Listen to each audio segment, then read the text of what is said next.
I'm Mike Donahue. Welcome to Conversations. Dr. Lakeisha Smith is an associate professor in the social sciences department at Queensborough. She's an expert in curricula and pedagogies responsible for the construction of critical knowledge. Dr. Smith teaches psychology, including cross-cultural psychology.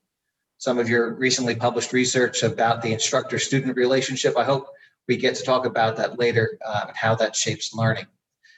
Keisha is the co-editor of a collection of narrative essays called Uncommon Bonds, Women Reflect on Race and Friendship.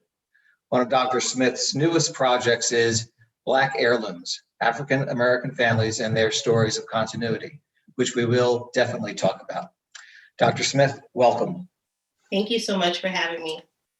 Can we start off talking a little bit about your education and the pathways that led you to Queensborough? I know you're a graduate of CUNY. Sure. I actually, thank you for that question. I love talking about it. I'm an ASAP mentor, and this question often comes out in the conversations that I have with students.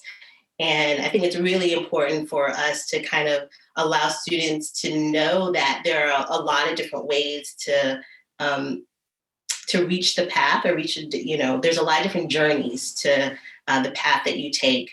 So I attended Chicago State University, a predominantly Black institution on the south side of Chicago.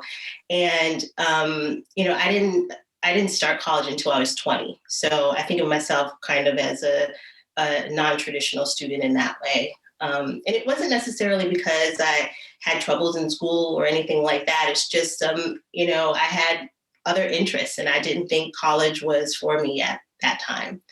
But at one point, I decided that I needed to go to college, and Chicago State was just a wonderful kind of opportunity for me to grow and expand in the ways that I thought that I needed to do.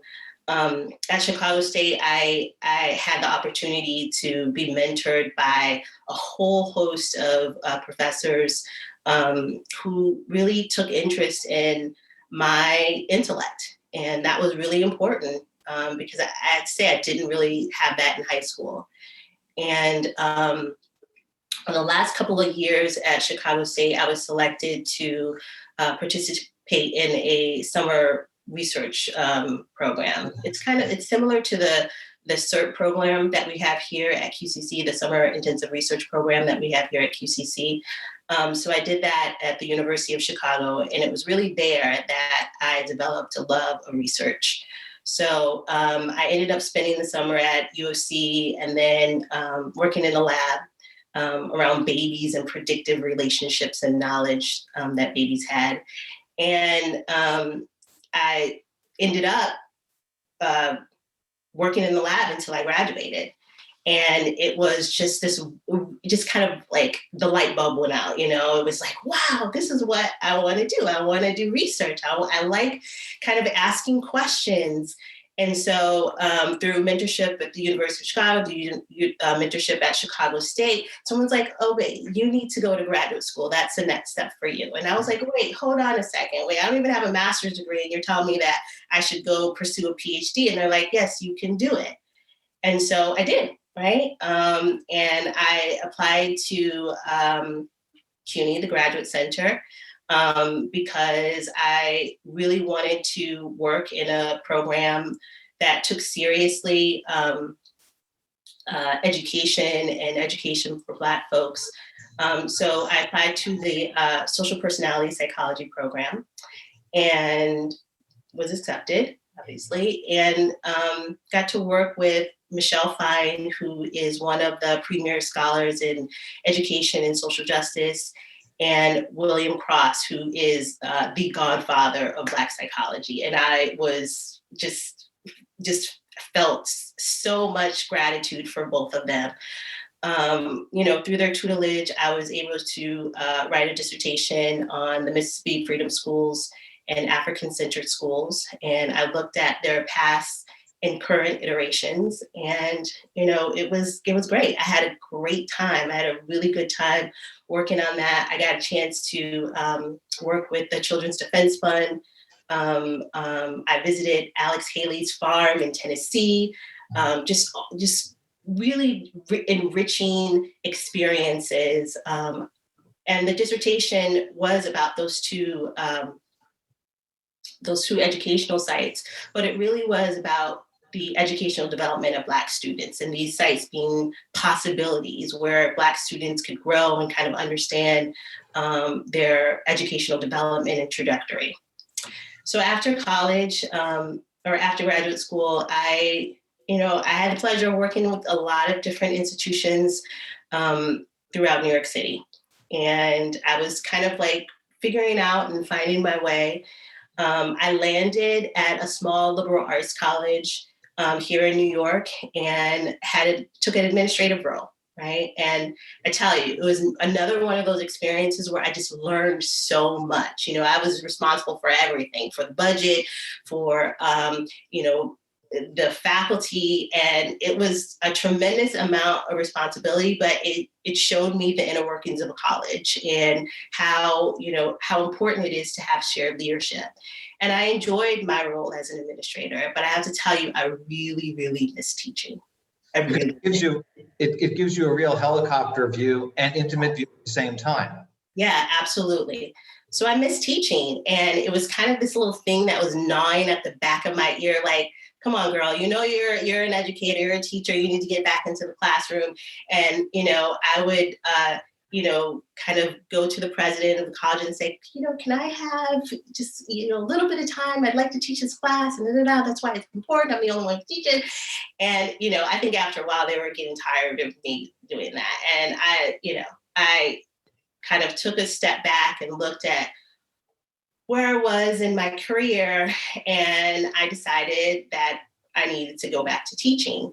And I knew there was no doubt in my mind that I wanted to be at CUNY. I felt somewhat indebted to CUNY just because I had such a wonderful relationships and experiences at the Graduate Center.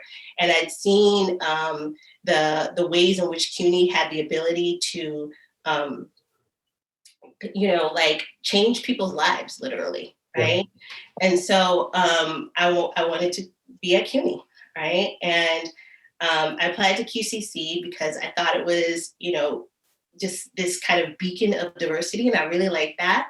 I liked that there were students from all over the world. Right. And that was really appealing to me. And the campus was beautiful. I mean, I remember the first time I stepped on campus, I was like, what's going on here? This is gorgeous, right? And so, I applied and then got the job, and I guess that's all she wrote. I mean, it's been a roller coaster of a ride, but it's been great. It's been really good. I simply adore the students at QCC. I really kind of just think they're the best. I mean, I love the drive that they have. I love the passion that many of the students have for, making their lives better. So, yeah. You spoke a lot about the mentoring that you received at college yourself.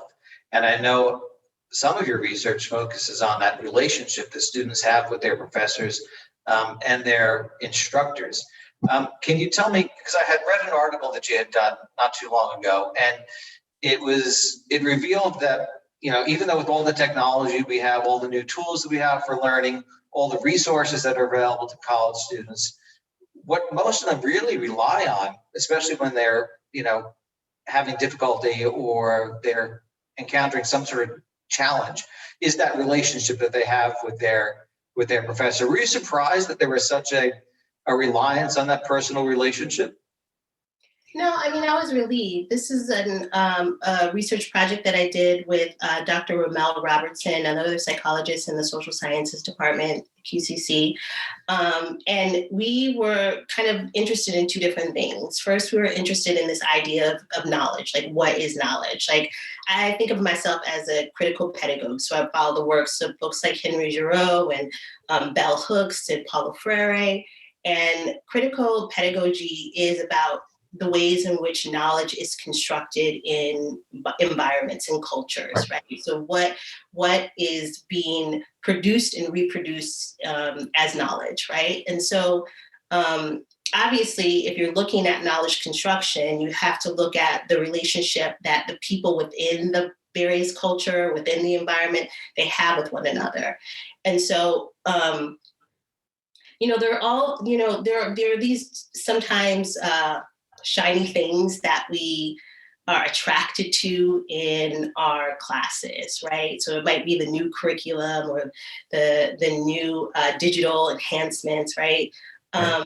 And they're helpful, right? I would be remiss if I didn't say that my teaching has not improved by some of these educational enhancements. But I think at the core of a critical relationship is that bond between teachers and students. And I think that it's really important for us to always come back to that bond, right? The bond of teachers pushing students to interact meaningfully with the content that is presented in a course, teachers pushing students to make meaning of phenomenon that are in the course, but also students pushing their teachers and their instructors to understand kind of their conceptualization of an idea or a concept, right? It's a two-way street. And that's what critical pedagogy tells us, is that it's not just me as the instructor depositing knowledge into a student, right? It's not a bank, right? I'm not going in there and like saying, know this, know this, know this.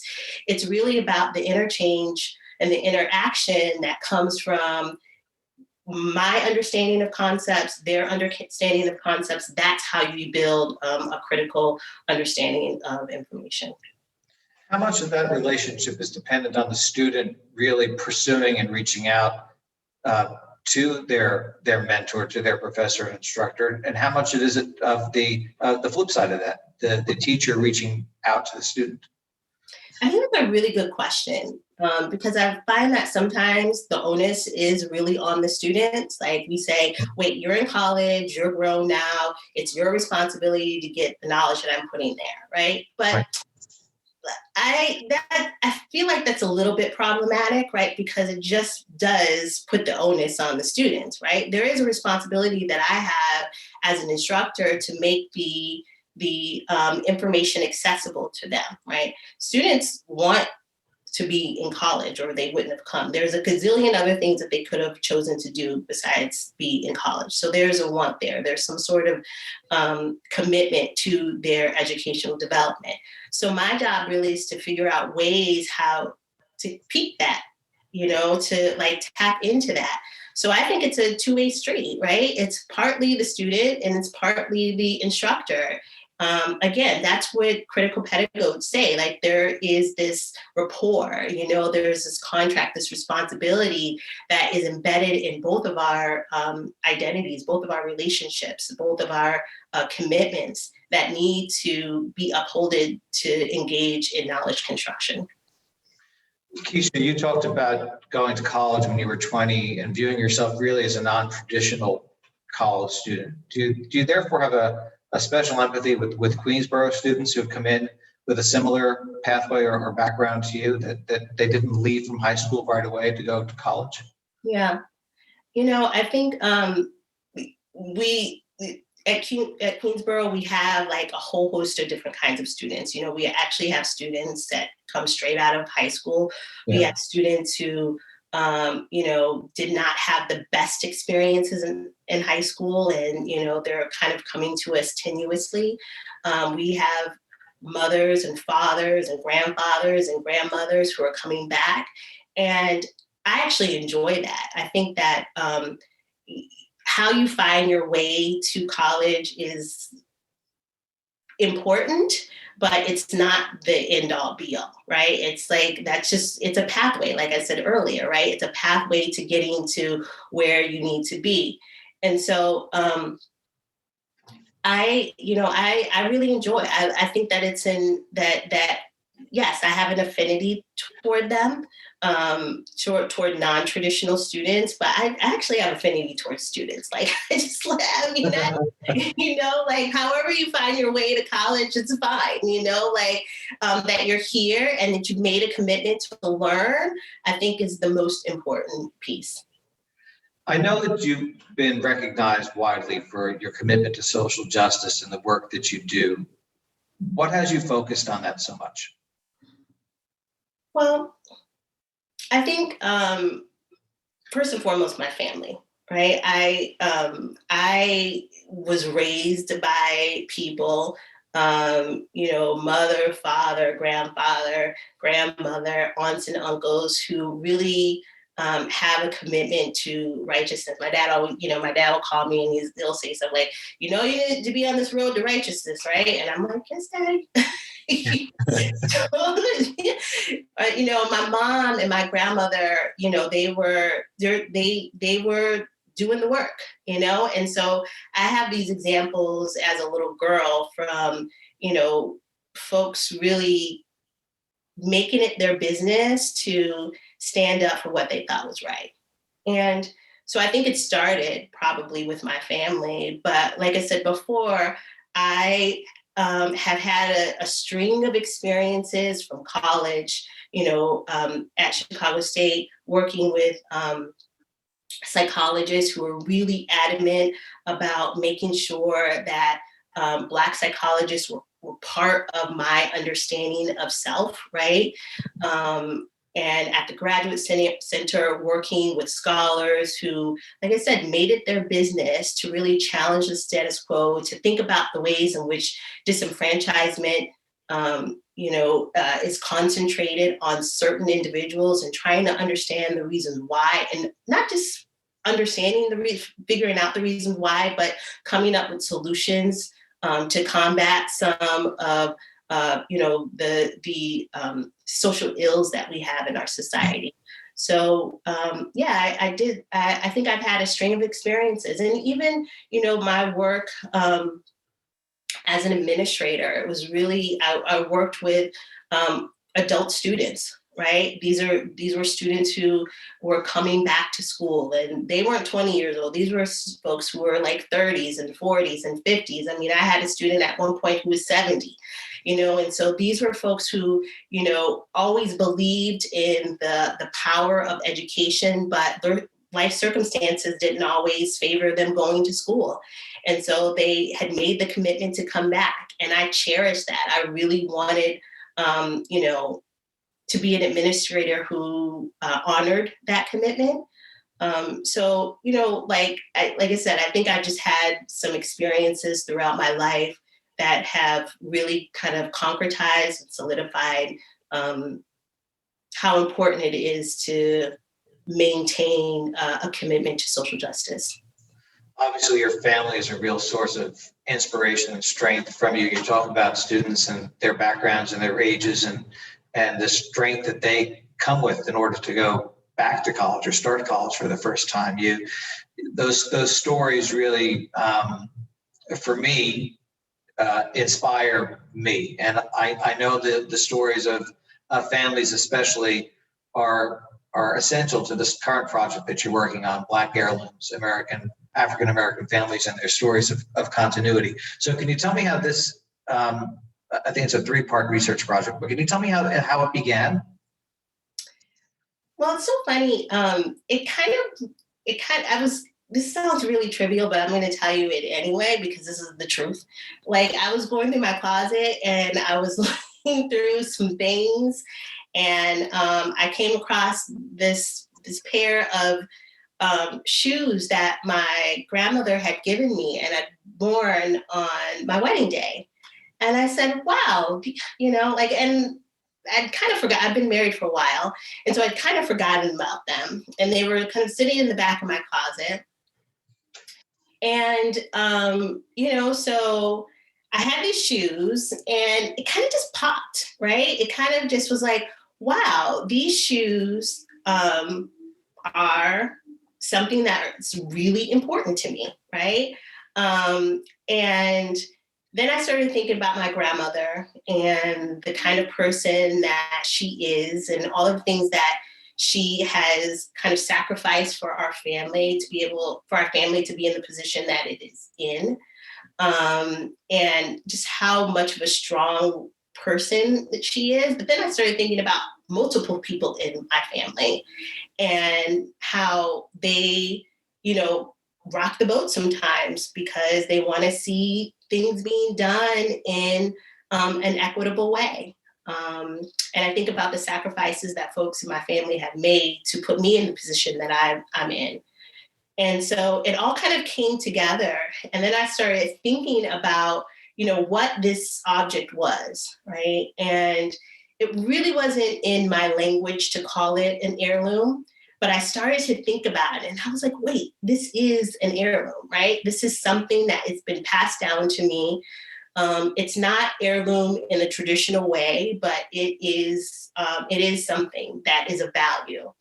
And so I started to think about it as an heirloom, and I said, wow, this could be kind of a cool project. And I started to talk to, my husband and friends and family about, some of the things that they have in their life that's meaningful to them. And, everyone that I talked to didn't use the term heirloom, but they talked about, the person who gave them the possession. And then they began to kind of talk about their family. And I was like, hey, there's a connection here, right? There's a connection between, this idea of an heirloom and our need to kind of play with that a little bit. There's a connection between, families and how families are represented in an heirloom. And because I'm a psychologist, I'm always kind of interested in the idea of groups and identity. I wanted to kind of pull that all together. So it was fairly organic, I would say. And I feel good because like a lot of my projects kind of come up that way in this sort of, kind of organic way. So yeah, that, it was just kind of things coming together and making sense to me. When my father has passed, and I've held on to a couple of his sweaters and his shirts, and when I put them on, I feel that I'm with my father, but I'm also honoring him. Do you have that sense with your grandmother's shoes, for example? Yeah, I try to think back to my wedding day and how I felt. I mean, my grandma is super fly. Like she's very fashionable when she was back in the day. And I remember her giving me the shoes and telling me that she had them cut down for me a little bit because she was like, these might be too high. I thought that was funny. But yeah, I can, absolutely. I have, just wonderful, wonderful memories of, being a little girl and my grandmother and my mom kind of dressing up and just looking so beautiful and me wanting to emulate that and, going shopping with them. But my grandmother also was a machinist for Caterpillar, the tractor trailer company. And so there was this kind of dichotomy, like, Monday through Friday, she kind of was in steel toe boots and jeans. Overalls and so forth, right? Yeah, her hair was always pulled back in a bun and I remember these safety goggles that she would wear.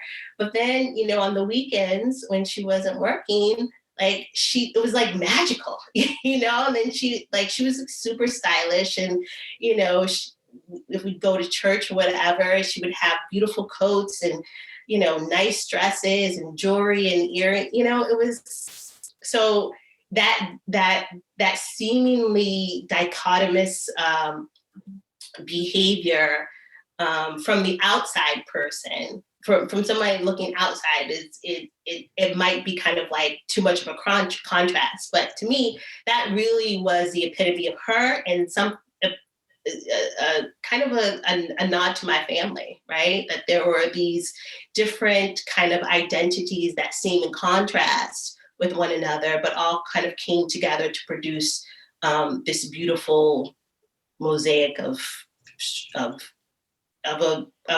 members, right? Of members of my family.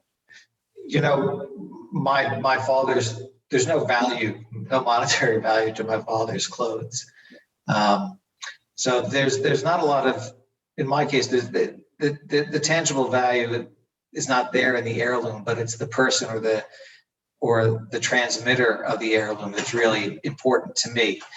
Is that what you're finding in your research is how a person's story is that how a person captures the story of their family and their history and their identity? Is it through that person? I think the person is important, but I am most interested in family identity, right? And so the person becomes kind of like a piece of the puzzle to understand the larger structure of the family.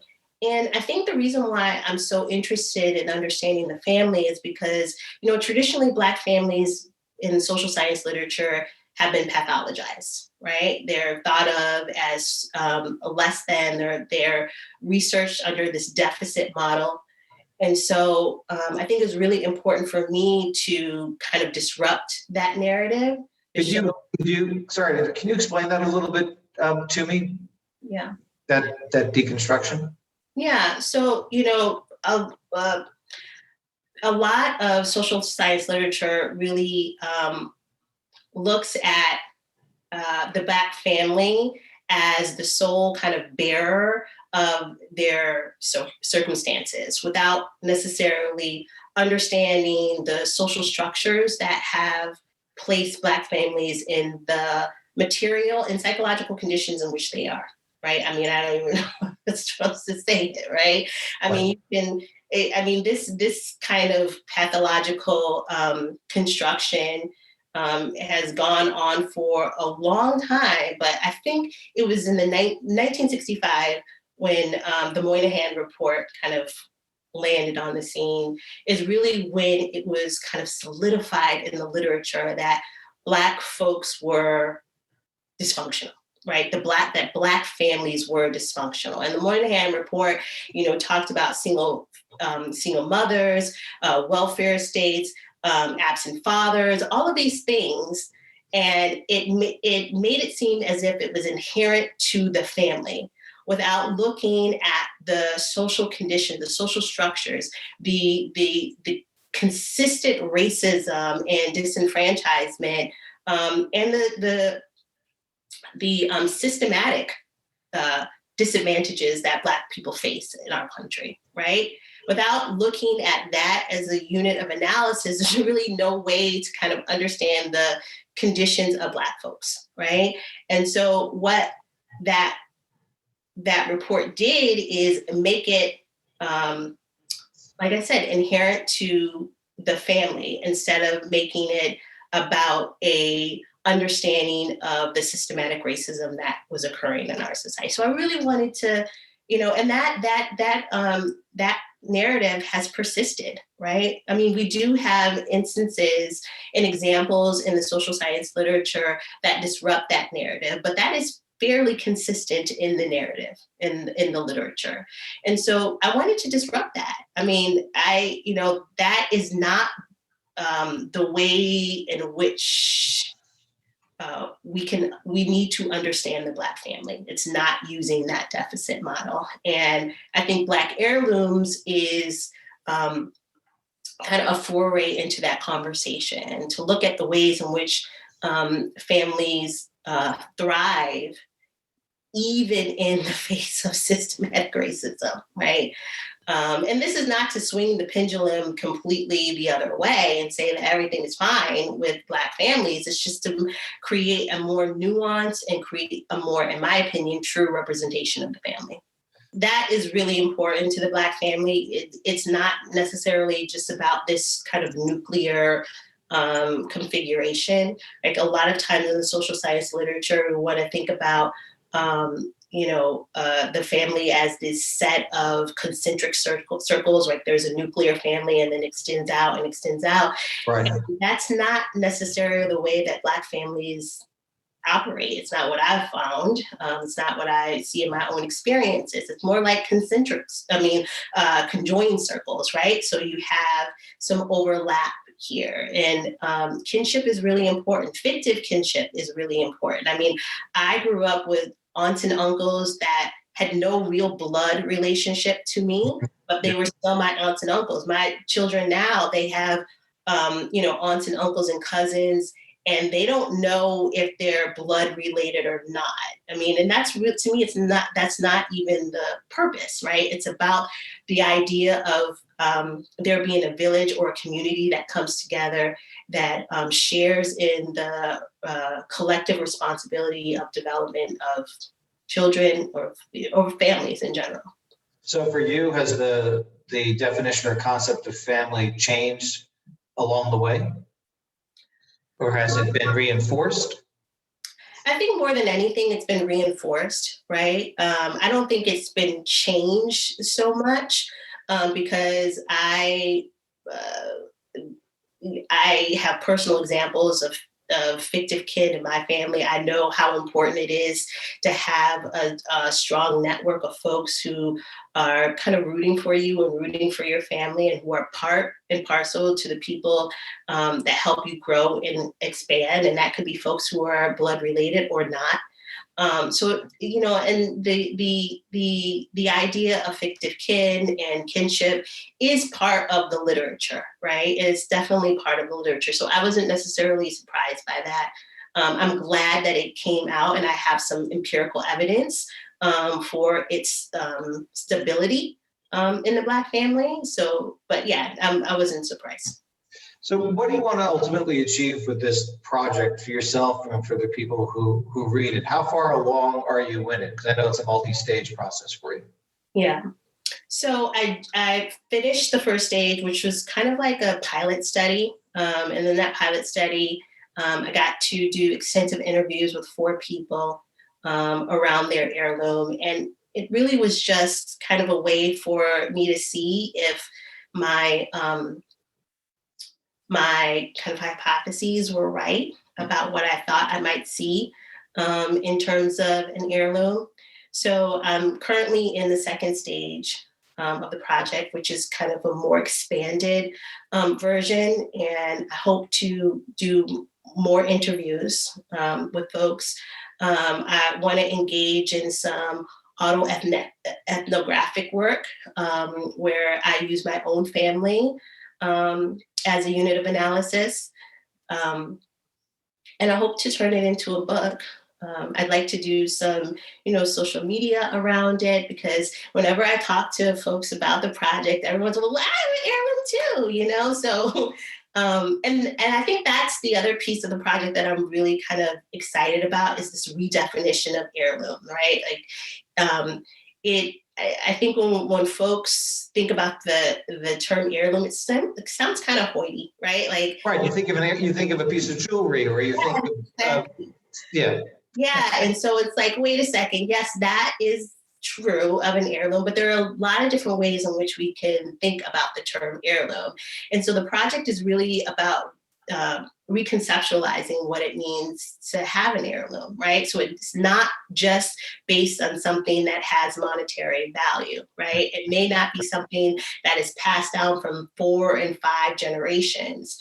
So if we allow this kind of expanded view of an heirloom, we allow a lot of different people to enter the conversation about it. And I think that's really important in terms of equity, because previous, I think, iterations of the term was only meant for a select few. You had to have the money, you had to have the prestige, you had to have the legacy, Right. And so this allows more people. I think my project, Black Heirlooms, allows different people to enter the conversation. And heirlooms too, also, in a sense, is a family's documented history. Have you handed anything down yet to nieces or nephews? I know you've got children of your own. Are you thinking about what you want to hold on to and share with them when the time is right? Yeah. So one of the things that I have that I'm really happy that I have it, and for the life of me, I don't know how I have it, but I do, is the first edition of Alex Haley's Roots. And yeah, so like I adore Alex Haley. I think he's one of the, masters of kind of our Black existence, of the Black experience. And I think it's just a beautiful book that chronicles a Black family. And so, I'd like to share that with my sons and hope that they find value in that book. And that's a tangible item. But there are a couple of intangibles that I'd like to pass on. I'm married to a former DJ, and so there's music in our house all the time. Like we have Sunday reggae, and during the week in the morning it's jazz, and I clean to old school soul. So I hope that I pass on this kind of love of music. I really love music. I love kind of the mood that it has a potential to put you in, and how it's different, based on different songs and different genres of music. My husband has a pretty extensive record collection. We have turntables. And so sometimes he'll get down there and he'll do a little set for us, and we'll have a little dance party. But I hope that they appreciate, my love of music, and that's an ethos. That's a cultural thing that I hope to pass down. But then there's like the idea of travel, and unfortunately, we haven't been able to do it because of the pandemic. Yeah. But in previous years, we go away and we really just try to immerse ourselves in a culture that's different from ours. And we've done that. My husband and I have done that for all the years that we've been married. And, when the kids were born, we took them as well. My oldest son, he was on a plane like 3 months after he was born, right? And we take them places because I think it's really important for them to kind of see how other folks live, and not to get too complicit in their own understandings of the world. And so that's a tradition that I hope, my kids kind of continue. And I hope that they're in a position where they can, pass that down to their children as well. And your husband's an educator as you are, so you're obviously passing down, a tradition of lifelong learning to your children. Yeah. Yeah. Well, I think your work is fascinating, and I really am looking forward to seeing it as it evolves and is published. So I'm so grateful for the time that you've made for me today and for this conversation. I wish you the best of luck with your project, and thanks so much for joining us. Thank you so much for having me. It's been fun.